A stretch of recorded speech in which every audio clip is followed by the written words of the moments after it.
Welcome to our channel. आज का कहानी शुरू करने से पहले जल्दी से बेल आइकन को दबाकर हमारे चैनल को सब्सक्राइब कर दीजिए और नए नए कहानी देखने का मजा लीजिए। हरिपुर गांव में संग्राम नाम का एक लड़का रहता था। वो 10वीं कक्षा में पढ़ता था। उसका परिवार बहुत ही गरीब था।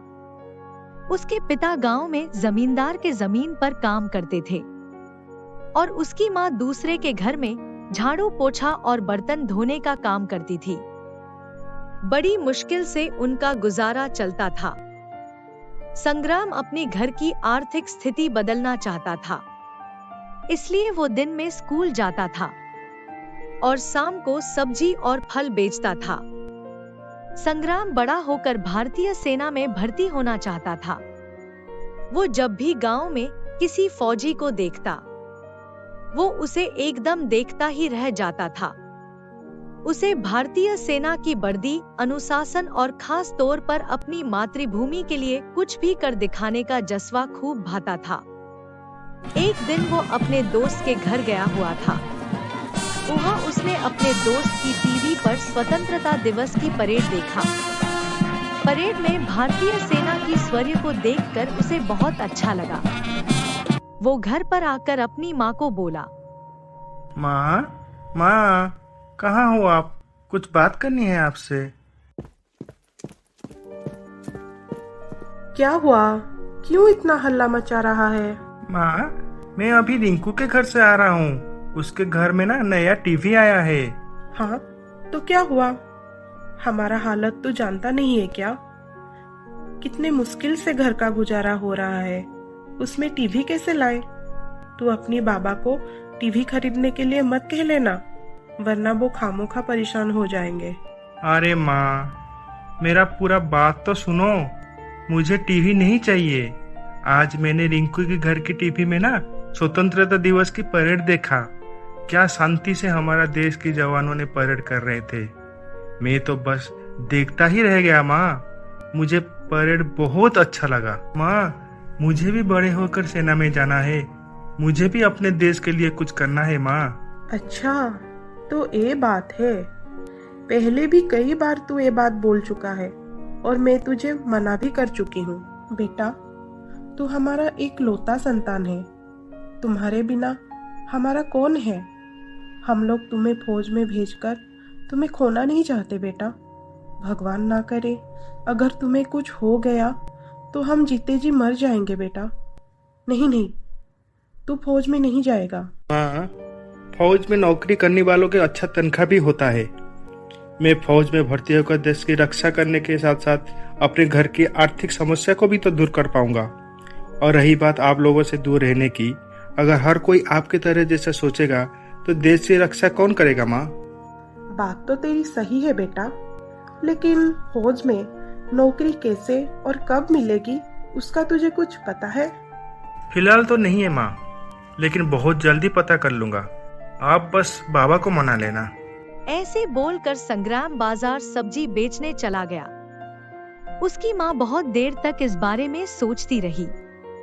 वो दिल से चाहती थी कि संग्राम का भारतीय सेना में भर्ती होने का सपना सच हो, लेकिन वो माँ भी थी, इसलिए वो डरती थी कहीं उसकी बेटा को कुछ हो ना जाए। उधर बाजार में संग्राम रोज की तरह शाम को सब्जी बेच रहा था। तभी पुलिस की गाड़ी से एक हट्टा कट्टा फौजी को बाहर निकलते हुए उसने देखा। वो उस फौजी को देखकर खुद को रोक नहीं पाया और तुरंत उनके पास गया। सर नमस्ते, मेरा नाम संग्राम है। मैं 10वीं कक्षा में पढ़ता हूँ। वहाँ पास में मैं सब्जी और फल बेचता हूँ। चलिए ना सर, कुछ खरीद लीजिए। नहीं बेटा, अभी नहीं। मैं छुट्टियों में मेरा घर आया हूँ, फिर कभी तुमसे सब्जी और फल खरीद लूंगा। अब मुझे घर जल्दी से पहुँचना है। यहाँ तो बस मैं कुछ काम के लिए रुका था। ठीक है सर, लेकिन आप जाते जाते मेरा दुकान तो देखते जाइए। अगर आप कभी सब्जी और फल खरीदने आए तो मेरे दुकान से ही लेना। मैं पूरा ताज़ा सब्जी और फल बेचता हूँ। आपको कभी शिकायत का मौका नहीं दूंगा। अच्छा ठीक है, मैं जब यहाँ फिर से आऊँगा तब मैं जरूर तुमसे सब्जी और फल खरीदूंगा। लेकिन अब तुम मुझे साफ साफ बोलो कि तुम्हें मुझसे क्या चाहिए। देखो बेटा, झूठ मत बोलना। मैं एक फौजी हूँ, इसलिए मुझे पता है कि तुम किसी और काम से मेरे पास आए हो। सब्जी और फल लेना ये तो बस एक बहाना है। क्यों, मैं सही बोल रहा हूँ ना? हाँ सर, आप बिल्कुल सही बोले सर। मैं आपकी तरह भारतीय सेना में भर्ती होना चाहता हूँ, देश के लिए कुछ करना चाहता हूँ, लेकिन मुझे पता नहीं है कि मैं भारतीय सेना में कैसे जाऊँ। अच्छा, तो ये बात है। देखो संग्राम, तुम्हें 10वीं कक्षा अच्छी मार्क्स में पास करना होगा और रोज नियमित कसरत करना होगा। तुम्हें रोज दौड़ना होगा। तुम्हें अपनी फिजिकल हेल्थ का भी ठीक से ख्याल रखना होगा। ठीक से हेल्दी खाना होगा और समय के हिसाब से सोना होगा। और तुम्हें भारतीय सेना अग्निवीर रिक्रूटमेंट में भी पास करना होगा। उसके बाद जाकर तुम भारतीय सेना में भर्ती हो सकते हो। आपका बहुत बहुत धन्यवाद सर। अभी मैं अपना जी जान लगा दूंगा भारतीय सेना में भर्ती होने के लिए। ये तो बहुत अच्छी बात है। सुनो संग्राम, मैं अब कुछ दिन छुट्टियों में अपना घर आया हूँ। जब तक मैं यहाँ रहूंगा तब तक रोज मैं तुम्हें कसरत सिखाऊंगा। रोज तुम्हें सुबह 6 बजे गांव की पुरानी मैदान में आना होगा और हम एक कल से शुरू कर देंगे। जी सर, मैं कल से जरूर आऊंगा। फिर से आपका बहुत बहुत शुक्रिया सर। ऐसे बोलकर संग्राम सब्जी बेचने चला जाता है। उसके बाद वो सब्जी और फल बेचकर खुशी मन से घर लौटता है। माँ, कहाँ हो आप माँ? क्या हुआ बेटा, तू इतना खुश कैसे दिख रहे हो? आज सारे सब्जी और फल तुमने बेच दिए क्या? नहीं माँ, उससे भी बड़ा खबर तुम्हें सुनाने वाला हूँ। तुम सुनोगी तो खुश हो जाओगी। अच्छा, ऐसी कौन सी खबर तू सुनाने वाला है? जल्दी से बता। माँ, मुझे भारतीय सेना में कैसे भर्ती होना है उसकी जानकारी मिल गई है। आज जब मैं सब्जी और फल बेच रहा था तब वहाँ पर मैंने एक फौजी अंकल को देखा। मैंने उनसे बात की। उन्होंने बहुत अच्छी तरह से मुझे बताया कि फौज में कैसे भर्ती होते हैं। वो कुछ दिनों के लिए छुट्टियों में उनके घर आए हैं और उन्होंने ये भी कहा है कि जब तक वो यहाँ रहेंगे वो मुझे कसरत करना सिखाएंगे और कल सुबह 6 बजे से ही मेरा कसरत शुरू हो जाएगा। माँ, तुम मुझे कल सुबह जल्दी उठा देना। मुझे 6 बजे से पहले गांव की पुरानी मैदान में पहुंचना होगा।